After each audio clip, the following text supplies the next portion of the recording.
All right, welcome to today's webinar session with Cavion Test Security. My name is Walt Drain. I'm the Director of Education Services here at Cavion, and I'm pleased to have with me Brian Reiter from the state of Hawaii and Mark Weinstein, who is an internal Cavion employee. I'll introduce them in just a few minutes. Before I get to those introductions, let me just make sure everybody understands a few ground rules. This is a webinar where you can participate in chat. So I would invite you to introduce yourself to us in the chat by placing your name in there, typing what state you represent or what entity you're from. Also, if there's any questions along the way, we ask that you place those in chat. I'm sure there'll be a lot of questions that other states may have. We'll answer those questions at the end of the presentation. There may be a case where other folks from Hawaii who are on this webinar will be able to engage in the chat in real time and drop links and answer questions along the way. So a lot of activity will be used in the chat, so please feel free to utilize that. So today's conversation is going to be with Brian Reiter from the Hawaii Department of Education, and the topic is taking the plunge into recorded remote testing. We all know, unless you were living under a rock recently, we've had a national pandemic, a global pandemic. And that's caused quite the stir in the summative testing space.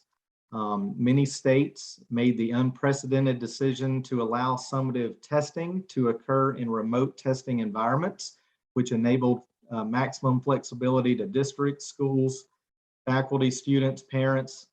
And with that important decision came an equally important dilemma: how to ensure the validity and reliability of test scores. And one state that made that decision to undertake remote testing was Hawaii, which utilized a model of recorded remote testing. And that's what we're going to talk to you about today. Their lessons learned, challenges, and everything they had to do to overcome, and the successes that came with that particular engagement. So without further ado, Brian Reiter is on screen with us today. Brian Reiter is from the Hawaii Department of Education's Administrator of Assessments. He is the Administrator of Assessments. He's worked in the field of test development for nearly 15 years and has implemented a number of innovative statewide assessment programs during his tenure with the Hawaii Department of Education. He was an early proponent of computer adaptive technology and was instrumental in Hawaii becoming the first state to have all of its assessments in ELA, mathematics, and science administered adaptively to both the general and alternate populations.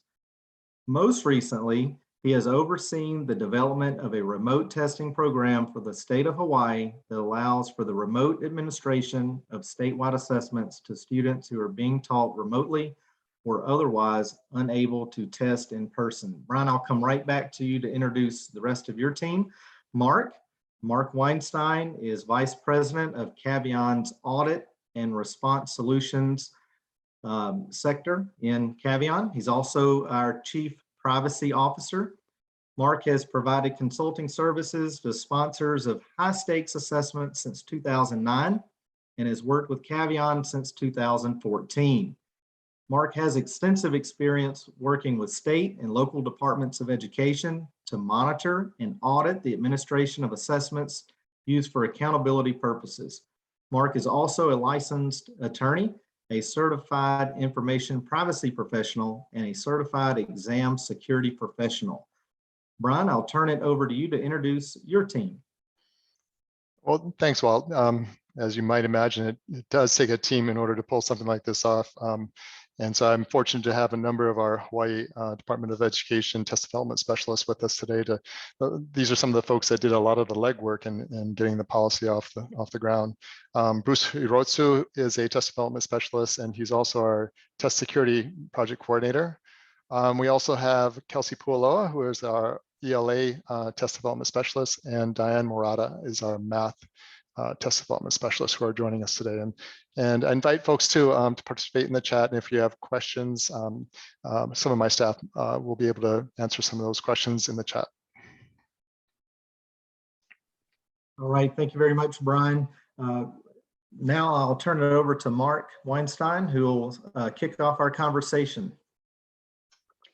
Thanks, Walt, and thanks, Brian, and everyone else on your team today. Let's start by setting the stage for our audience. How is statewide testing typically carried out in Hawaii compared to how it was carried out during the pandemic?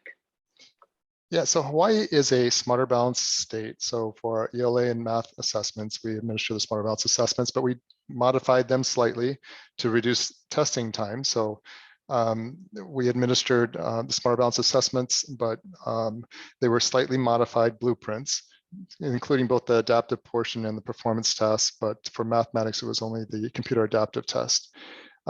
We developed our own in-house science assessments, alternate assessments, and also, as mentioned earlier, all of those assessments are administered online, in person, before the pandemic. And usually our teachers were the ones administering, the test administrators. A lot of schools have computer labs, and they would take their students to the lab and have them test. And more schools over the past few years have one-to-one devices. And so more and more we saw teachers administering the assessments in person in the classrooms. What were the deciding factors that led the Hawaii Department of Education to make the unprecedented decision to allow students the option to take tests from their homes using their own computer devices? Yeah, it wasn't a decision that was made lightly.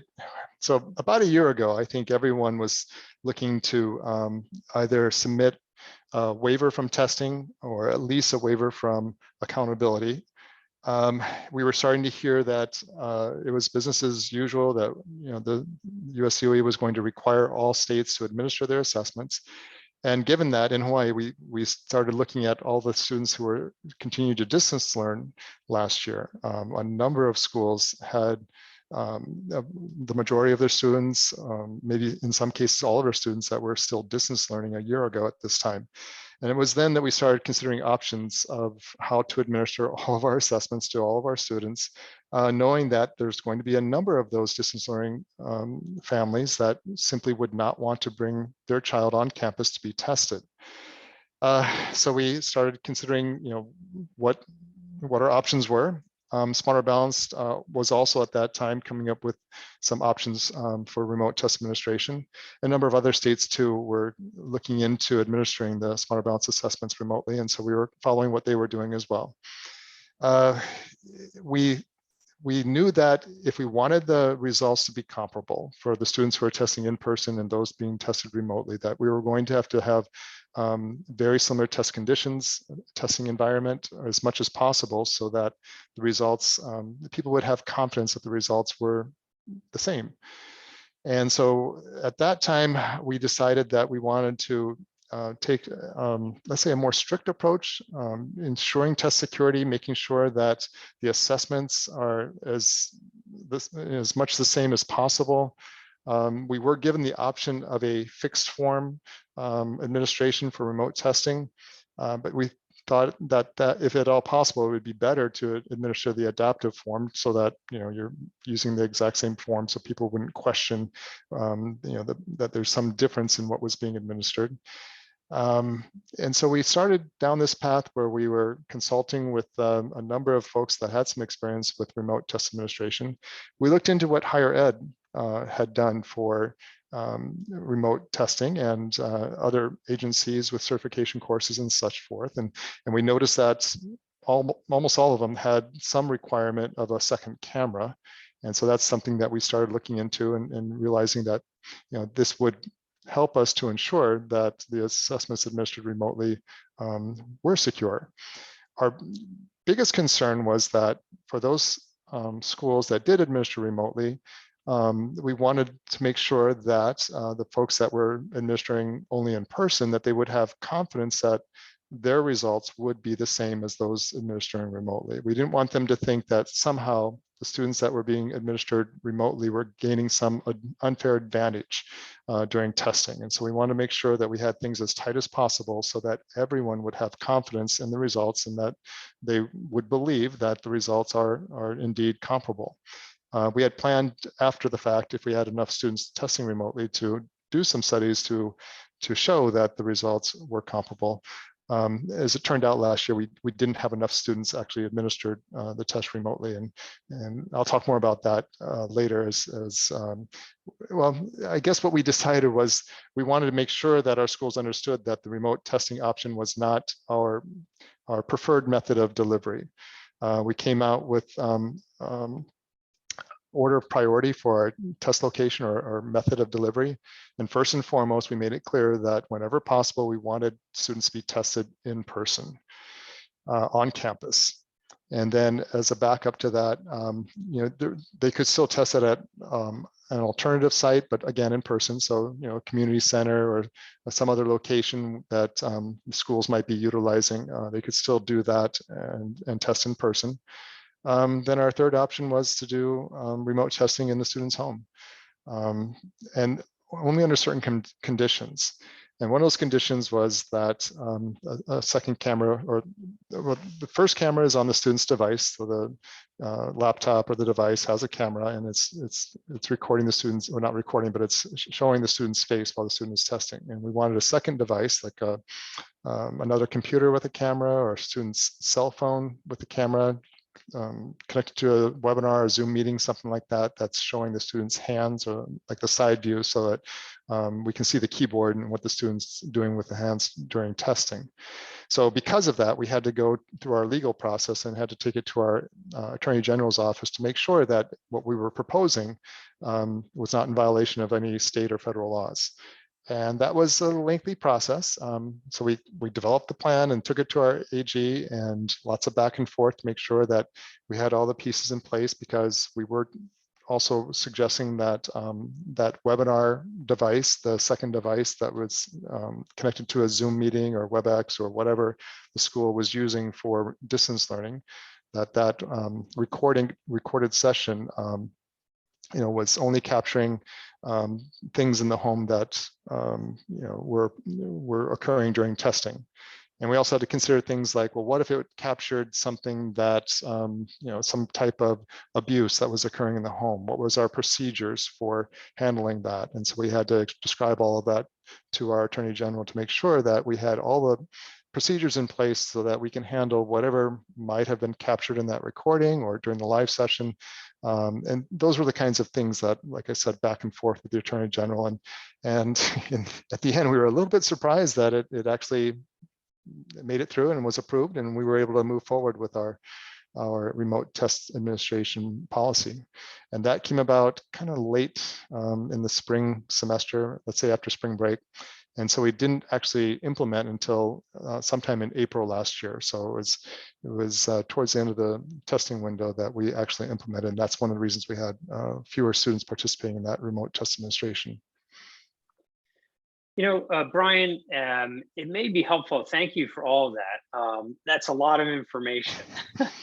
It may be helpful for you to just describe what the user experience is like on the test administrator side and on the student side for the system that you put together. Sure, yeah. As I mentioned earlier, we had a number of issues that we were most concerned about, test security being one of them. And along with that, accommodations, being provided to make sure that all students have equal access to the assessment. Our SPED students, EL students have, the designated supports and all of those tools and resources that they would have if they were testing in person. For the most part, we were able to accommodate all of the diverse learner needs, with the just one or two exceptions. For example, our Braille assessments are administered using embossers, and we just were not able to come up with a remote option for our visually impaired students. But all other students with IEPs and accommodations needs, we were able to administer these, or come up with a plan to administer remotely and provide those accommodations. So some of the things that we had to look into also was with technology. Most of our students who are already distance learning did have a school issued device, such as a Chromebook, that they were using at home for distance learning. And so that device was the one that we had intended to be used for testing purposes as well. So we really didn't have to worry too much about providing additional technology simply or just only for testing. The expectation was that they already had that in place. So not just the device, but also a reliable internet connection. And the state of Hawaii was able to work with our schools last year in ensuring that students who were distance learning did have a laptop or some device connected to the internet, and that the students had a reliable internet connection, so that while the teacher was doing remote instruction, the student had a reliable internet connection. So those pieces were all in place for us, fortunately, prior to rolling out our remote test administration policy. So then from the student's perspective, the student is sitting in a quiet room in the house with minimal distractions, and has the laptop that they've been using for distance learning all school year, having that device being connected to the test delivery system.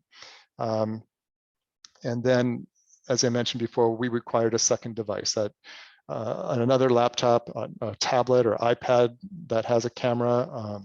It could have been a parent's mobile phone or student's cell phone. I think we found that in most cases, it was probably the student's cell phone that they were using as that second device, and they would just connect to a Zoom meeting in most cases, or WebEx, and that test administrator, we had advised that the test administrator have very small sessions of students, so maybe only 1 or 2 students per test session, so that the test administrator could more easily monitor those 1 or 2 students during that test session. And so the test administrator is speaking to the student through the Zoom meeting and explaining to the student, how to set up the cell phone so that it's angled appropriately to capture the student's hands, and going through all the requirements that they would typically do during in-person testing.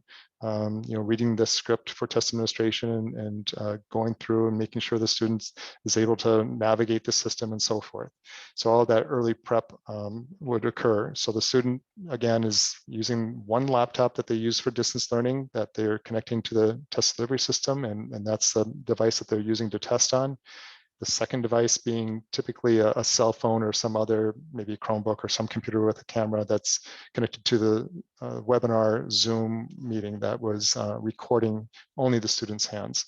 And I think I mentioned earlier too, the student's laptop, we use Cambium for our test delivery system, and their remote test platform would allow the student's face to be seen on camera, but they didn't have a feature, they did not have a feature that would allow for any kind of recording. So that was one of the reasons we decided we needed to have a second device to somehow capture that test session. And so the student, is having 2 devices. The test administrator is just sitting at their one device in hopefully a quiet location, and not having to deal with students at that time in another test session.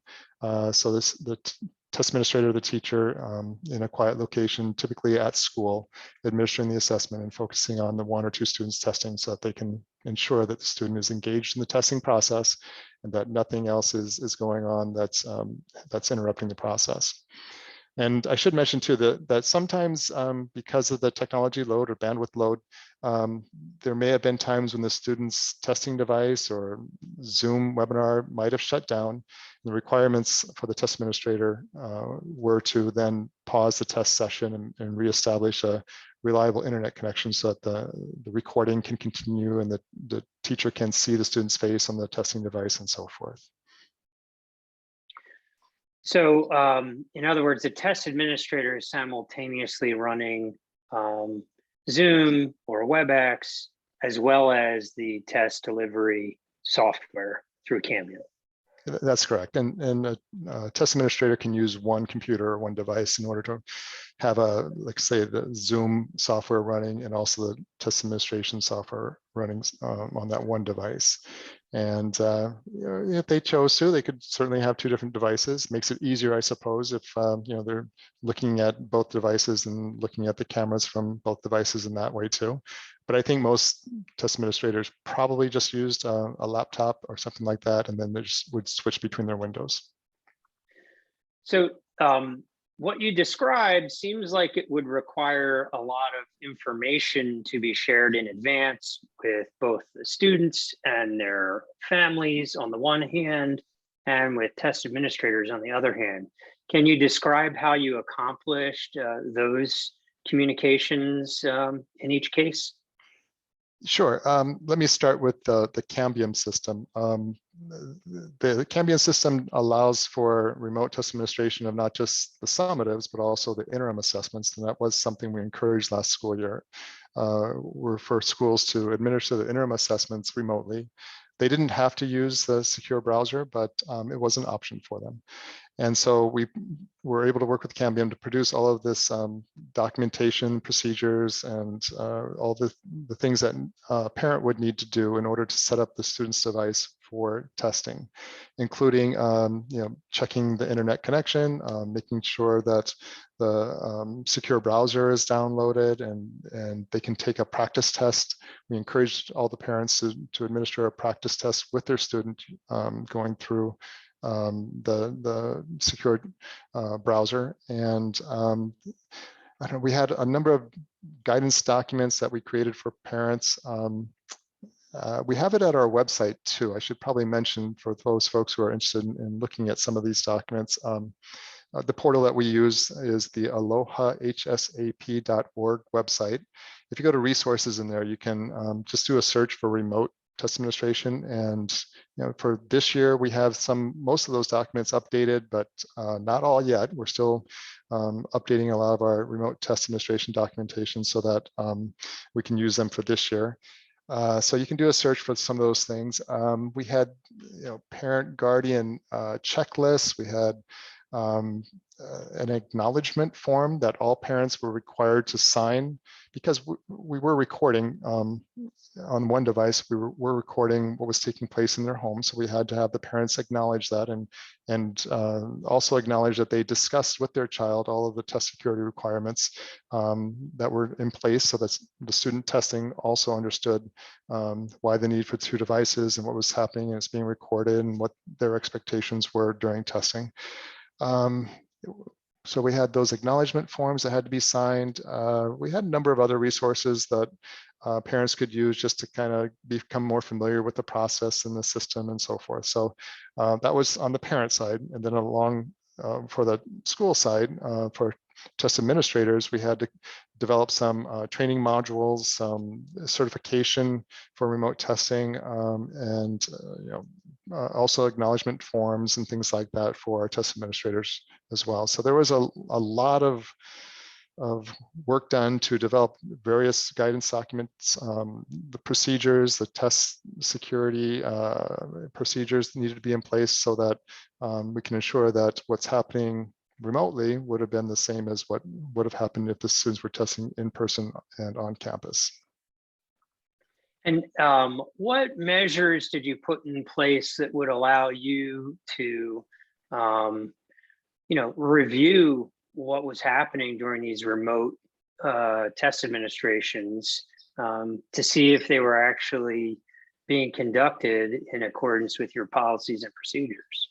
And so one of the requirements was that the test administrator or test coordinator had to submit to our department their WebEx link, whether it be a Zoom link or WebEx or whatever they were using. The requirement was that prior to any remote test administration, they had to work with the state office to ensure that they had submitted that link to their WebEx that the student would be logging into, the test administrator and the student were logging into. So then someone from the assessment section at the state level then had access to that webinar and could log in real time to observe in that Zoom webinar session could observe the testing situation. There's a lot of work that's going on in the assessment section during that time. We weren't able to log into many of those sessions, but at least everyone knew that they could be remotely monitored during testing. And so because they had to submit that webinar link prior to testing. And so that was also the same WebEx or Zoom meeting that was being recorded. Those recordings then the test administrator or test coordinator in most cases was required then to submit that recorded test session. We worked with Cavion to develop a procedure such that those recordings are uploaded into the Cavion system. And then we also had some Cavion test security specialists be the ones to observe or to review those recorded test sessions.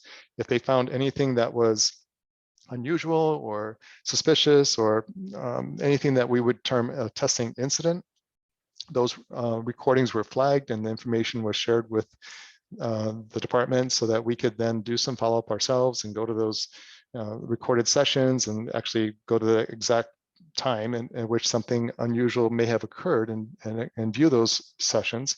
If we did come across something that was unusual, we would reach out to the test coordinator and let them know. And the test coordinator, test administrator, the expectation for them on their side was also to maintain those recordings in their Zoom or WebEx or whatever webinar system they used. They were expected to keep those recordings in there, and then we could point them to the portion in that recording that we observed something unusual happening, and then the test coordinator was then expected to submit a testing incident form to us so that we could then follow through and if need be, invalidate that test that the student was administered. And so that was the procedure that we had in place to ensure that what was being recorded was being reviewed, and if things were, if something unusual was occurring, or if, like I mentioned before, if there was something that they saw that could potentially be, a child safety issue, then that too would be recorded through our same procedure for testing incidences and having those recorded in our system so that we could do some follow-up.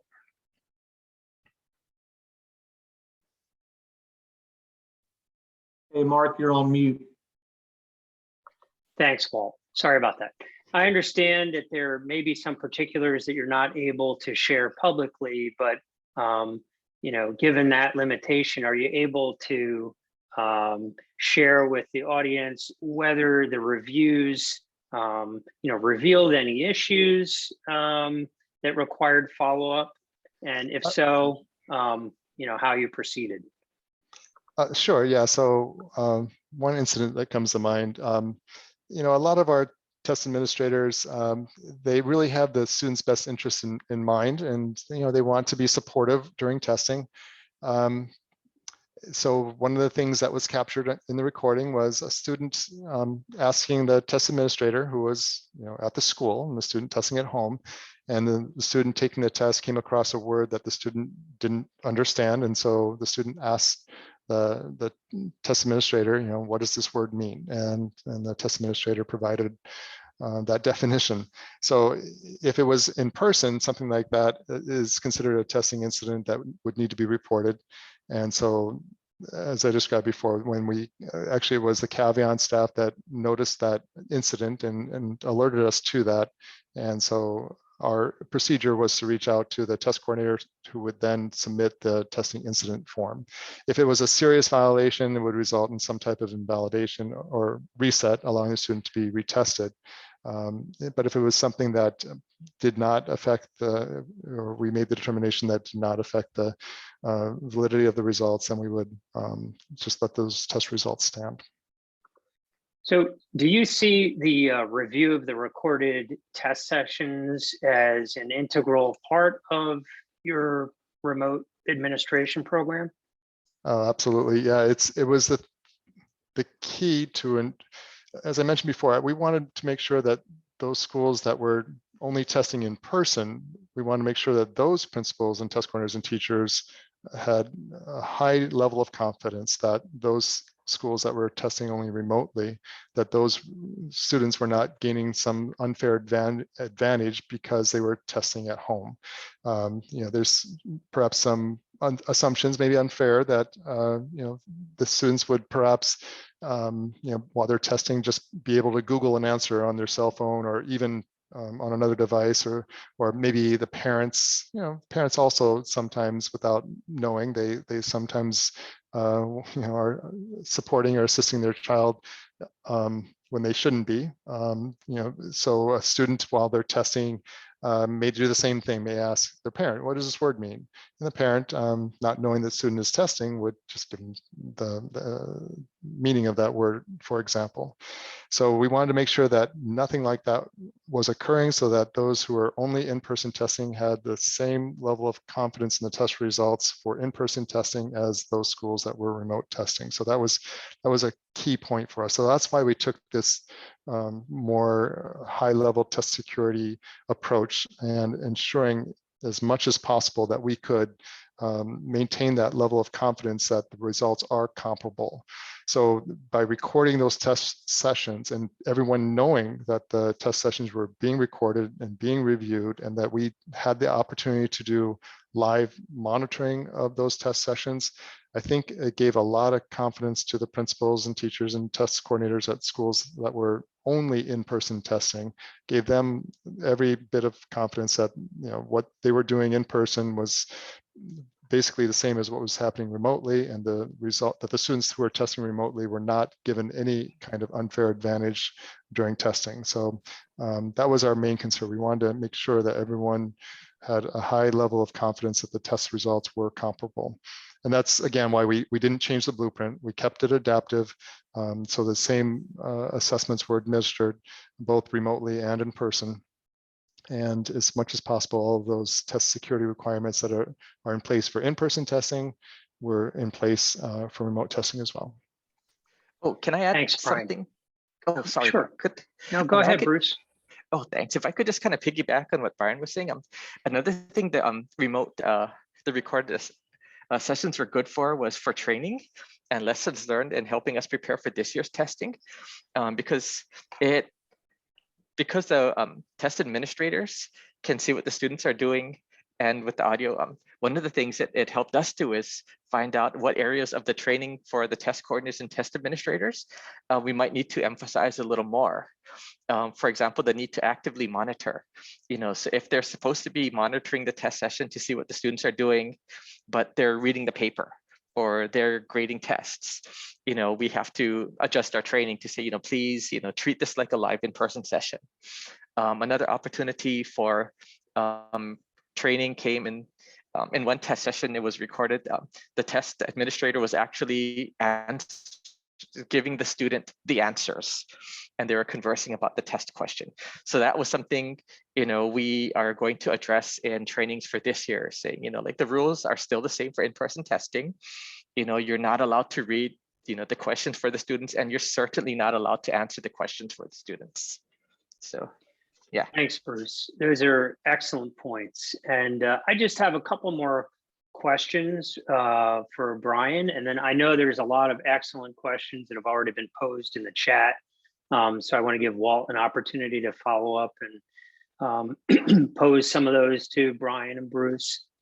But just have a couple more areas to wrap up on. And, I guess the key question here is, based on the experience you had last year, what are you planning to do this coming year with regard to remote administration of assessments? And, are there any things that you would do differently, or that you will do differently in remote assessments this year based on the things you learned from last year?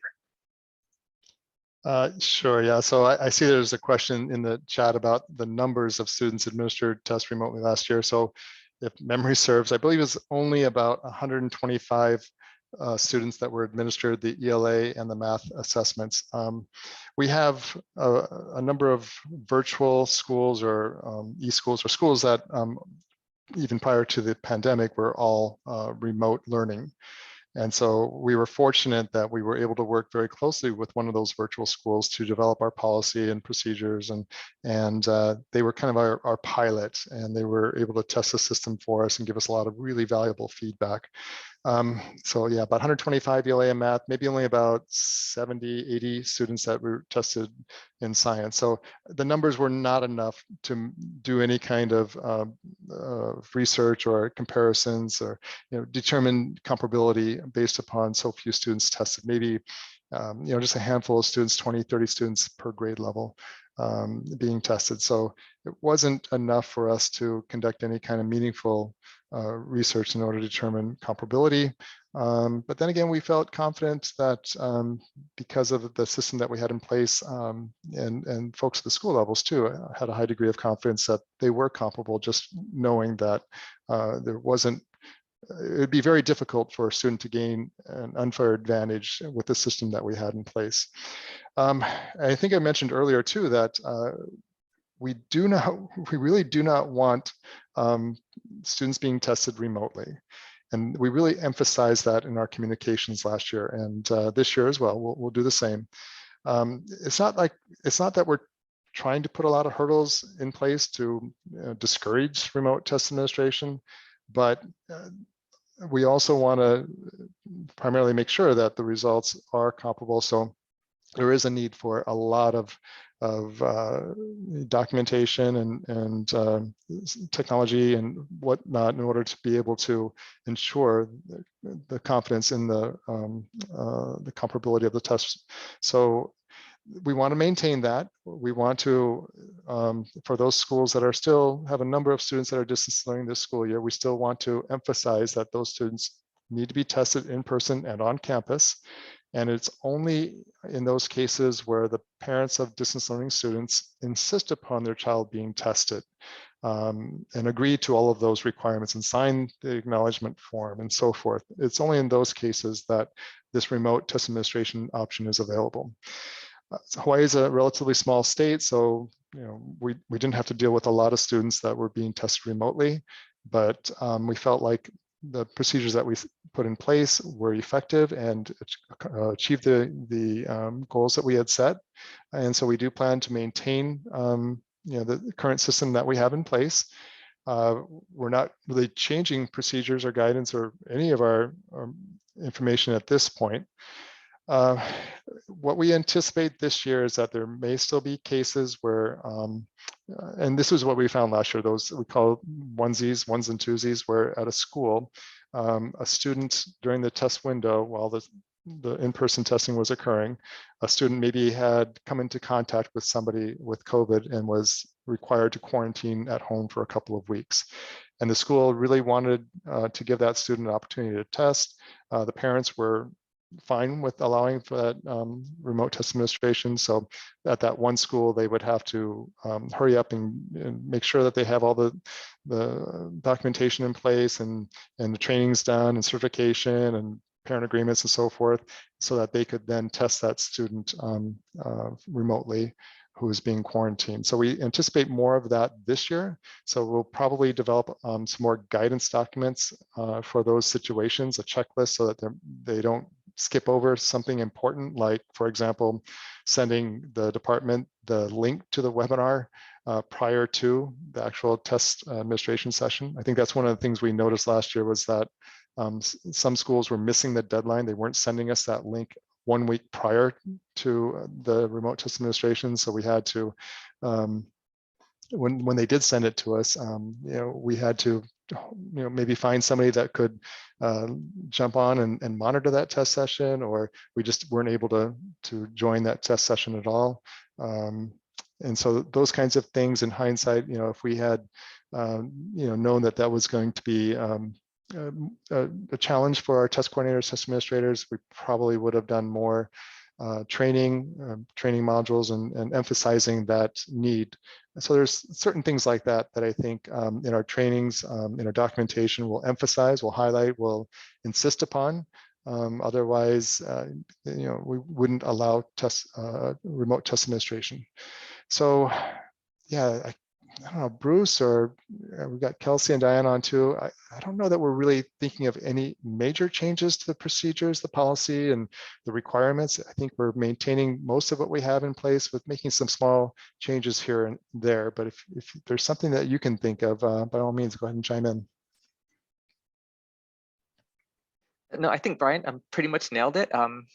We're just looking at the documents we have this year, the results, and thanks to Cavion for all of their help. So with all of that information, we are kind of revising our documentation to put a little more emphasis on the spots like that Brian mentioned, that we're not getting as much compliance with, like letting us know that they're in remote testing or posting the videos. So I think it's just a training issue. There was so much that came out in the April training late, that they were just doing all they could just to make it work. And something slipped through. So we just need to start training a little earlier and be a little bit clearer, maybe chunk the documentation and the trainings kind of a thing. So, lessons learned and, help the schools. Thanks, Brian and Bruce. Just one last question, then I'm going to turn it over to Walt. And that was, did you get, do you think there's any evidence that you would be able to use from the remote administration program to submit in support of meeting United States Department of Education peer review elements for both test security and for monitoring of assessment administrations? Yeah, I think US DOE is going to be very interested with remote test administration to, the comparability issue for one, test security, equity, and being able to ensure accommodations are being provided appropriately.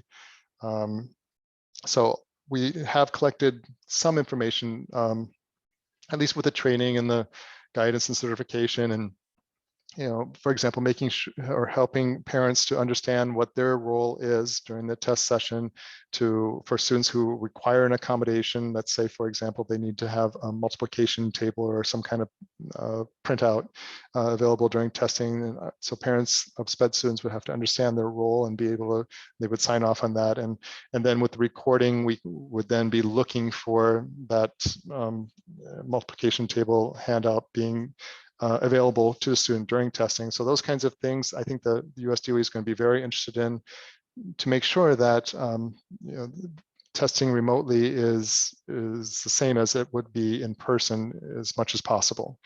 And so I think our documentation that we've already created will be used as evidence. I think the Cavion system also provides us with some reports and information that we can also use to show that monitoring is taking place, or at least audits or reviews of those recorded sessions are taking place to ensure test security and the provision of accommodations during testing.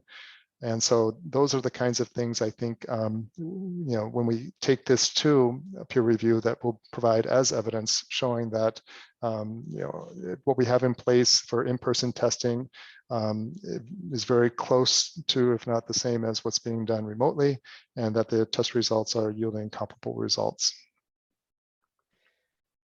Thanks, Brian. I'm going to turn it over to Walt now. I know he's going to take a look at some of the questions that have been posed, which are great questions. And I think we still have time for you to respond to those. So thank you very much. I'm going to listen and see if I have anything to add, but you go ahead, Walt. Hey, thank you, Mark. And thank you, Brian and Bruce, for providing the content that you did. We've got several questions in the chat, some of which Bruce has already handled, answering through text back to these individuals in chat. Hopefully the rest of the audience can see these as well. There were a couple of questions that came in on the Q&A bubble here. I wanted to make sure that you see these. The first one is, what privacy concerns did you and families have? And how did you address those concerns, particularly those around recorded video? Yeah, so that was a big issue early on when we were developing this policy.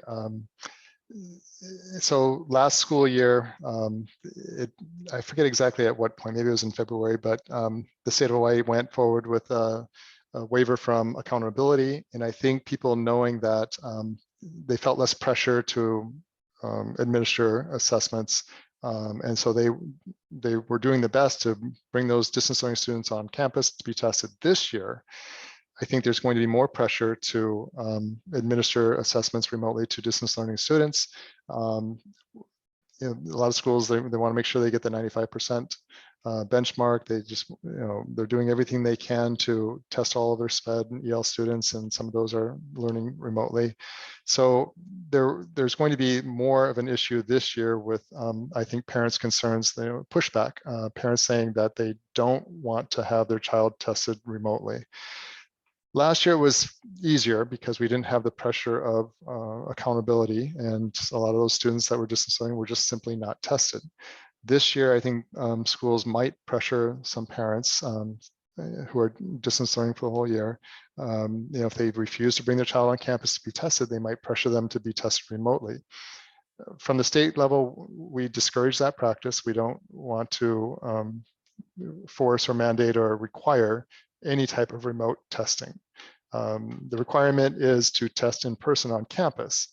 And if a parent refuses, and in some states I know that you have opt-outs, Hawaii we do not, but a parent can still refuse to test their child, and then that will go against the school. So the concerns that we took to through our legal process last year with recording and so forth, and we just made sure that the parents are in agreement that they are allowing for that second device, well, both devices, to have a camera on in their home. And one of those devices is actually recording the test session. So the only thing we had to do was make sure that we have a parent signature on an acknowledgement form agreeing to allow for that device to be recorded, to be recording the test session in their homes during remote testing. So, and they also understood that those recordings then would be viewed by a third party, Cavion, and they agreed to that. And then at the end of the test window or the test season, at the end of the year, and towards the end of July, there was a requirement that all of those recordings are by that time they have to be deleted or destroyed or erased from the computers. So those were the kinds of things we put into place, and we took through our legal and were able to get approval on that procedure. Again, making sure that all federal and state laws for privacy and maintaining PII and secure, keeping things confidential and secure, we were able to get that through our legal process, and they agreed that what we were proposing at that time did meet those requirements, and we were given the green light to go ahead and proceed.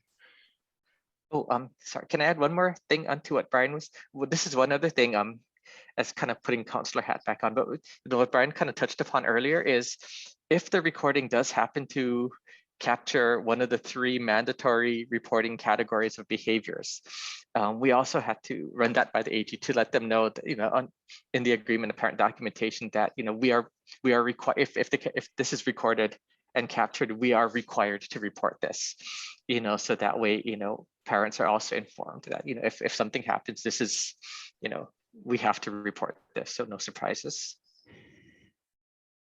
All right, thank you, Bruce. And a lot of good back and forth conversation in the chat between Mark Weinstein, one of the other panelists, and a few folks in the chat there. So if you haven't seen that, please see his comments about privacy and Bruce's post on documentation. Lots of good links that are being shared. So please use those and follow up any questions with Hawaii on those links if you're interested in using those for your state. There's a couple of more questions. I know Andrea and Andy both had one similar about devices. How did you ensure equity of access for that second device? And then were there families or students who did not have a second device to use? And if so, what was the policy around that? Sure. Yeah, that's a good question. When we were working with developing the policy with one of the charter schools, they understood too that the need for a second device with a camera that was able to connect to the internet and have good bandwidth and record may have been a hardship for some families. Most of our virtual schools, not so much. Most of those families are more techie, or they have the technology. They have, parents have cell phones, students have cell phones, and they were set to go. But they understood that there may be some schools that did not have those resources. So for distance learning last year, like I mentioned earlier, it was mostly the students had a school device, a Chromebook or something like that, that could be used for the test device, the device number 1 that was used for the student to log into the secure browser and be tested on. The second device, if a family did not have any type of device that could be used to log into a webinar, the school was then expected to provide that second device just for that remote test administration. Most schools, I think, were okay with that. I think if we were to ask all of our schools last year, I think they probably found that most parents did have some second device.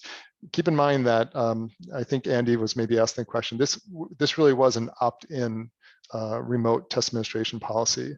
It wasn't something that was being forced upon any parents last year. But I do have some concerns this year that some schools may pressure parents to do so. The parents may say that they don't have a second device. In that case, the school that's pressuring the parents, let's say, they would be expected to provide that second device so that that remote test administration could occur. So it's a school level responsibility to provide, to ensure that the second device, again, that has a camera on it and can record during a Zoom meeting is in place. All right, thank you very much, Brian. And as far as training and implementation is concerned, this year, when will training and implementation be rolled out to district staff for the 21-22 school year? Yeah, so Hawaii is one of those states we start testing early. So in our high schools, we have block scheduled schools that some students are finishing up their ELA or their math or science in high school this semester. So we are opening our test windows up at the end of this month. And so training is occurring now for test administration. For those, primarily it's just the high schools that are finishing up their coursework this semester. And so they will be provided with the same types of guidelines, support documentation, training requirements, certification requirements, and so forth. So that's happening now. This is just more of a small scale. There's not a lot of schools that are testing during the fall.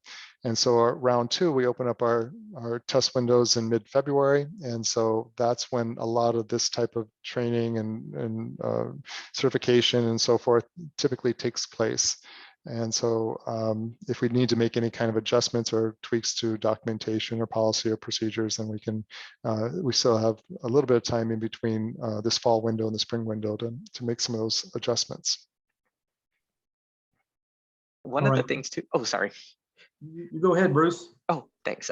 And one of the things is the trainings are kind of for everybody. So it's not just a handful of schools that are choosing to do it. A lot of schools come to the trainings to find out, is this something for us?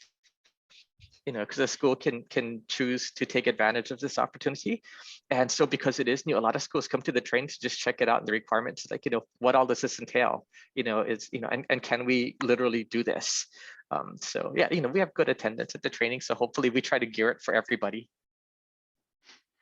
Yeah, absolutely. Well, thanks for that, because that was going to be my follow-up question is the training tailored just for those school districts that participate, or everyone? And it sounds like everyone. That way, if you are in a position where you decide to do this and implement this in your school, then you've been trained.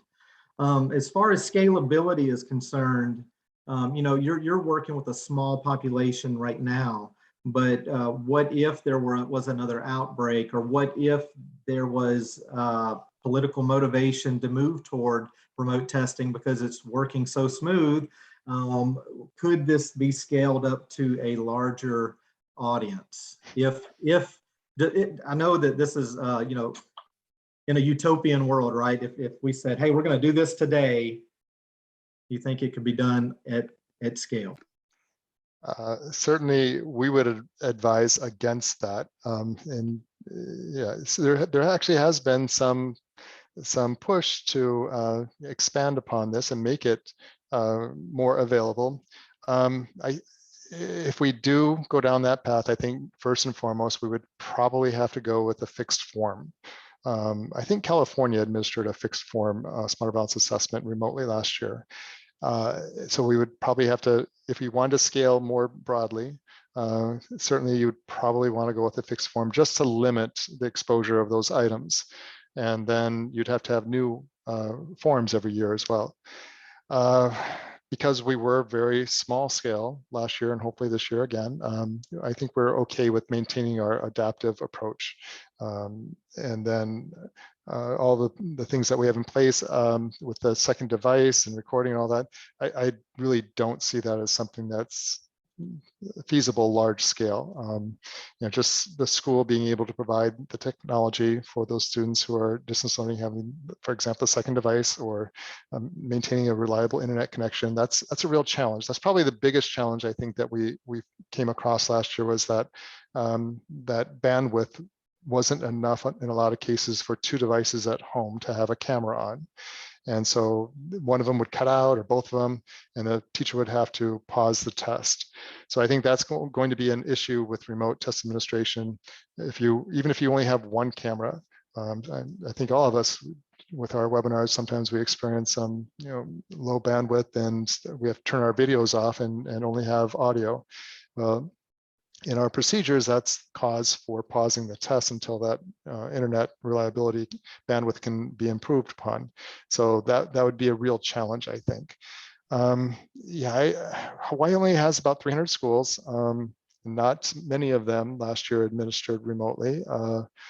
For those that did, there typically are more high-end technology user type of schools. They just really embrace technology and have computers and newer ones with hotspots that they share with their students and whatever it took in order to make sure that the students could distance learn. And if you're going to have something much larger, I think the state would then have to provide a lot of that technology, the second device, the hotspots, or some type of reliable internet connection. And I don't really see that as being feasible in the long term. All right, we've got about 3 minutes left. Mark, I wanted to see if you had a reaction to any of this, and then we've got one more question that popped in. I want to try to get that into before we leave. Sure, thanks. And, I agree with everything that Brian said, and I appreciate all of the challenges. I do think that there are certainly platforms available where, if you didn't have to use 2 platforms, you didn't have to use 2 devices, if you could be on one platform that's driving the test, has the video and the audio, and is recording the session, I think you could definitely make this scalable. So I don't think that was ever Hawaii's goal. I think it's important to point that out. But I do think it's scalable. Higher education is certainly doing it, and they're doing it on tests that are frankly much less important. So the technology is there, and if the will is there, there's a way. Turning it back to you, Walt. All right, thank you, Mark. And I think that's a good point, because there's a lot of states that I even see in the participant list, like David Ragsdale from Massachusetts. I know Steve in Pennsylvania had a question about scalability, and can this be done? Yes, it can be done, and Mark brought that out. Andy's got a question that just popped in here about the experience for the younger kids, thinking about the 3rd graders out there, 4th graders. How did they interact with remote testing? Did they navigate okay? We got 2 minutes left, so take 1 minute, Brian. Yeah, real quickly. They were already distance learning. They were familiar with Zoom. The teachers, the students didn't have a problem with it. They were able to take the test without any additional instruction or any problems or hitches.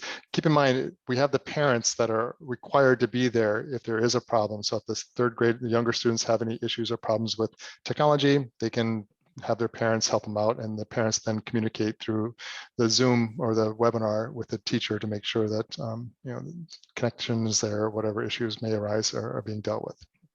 Oh, and there are practice tests available. So a lot of schools administer the practice tests, so the students knew or familiar with the designated supports and things like that. So yeah, for the most part, they didn't just take it cold.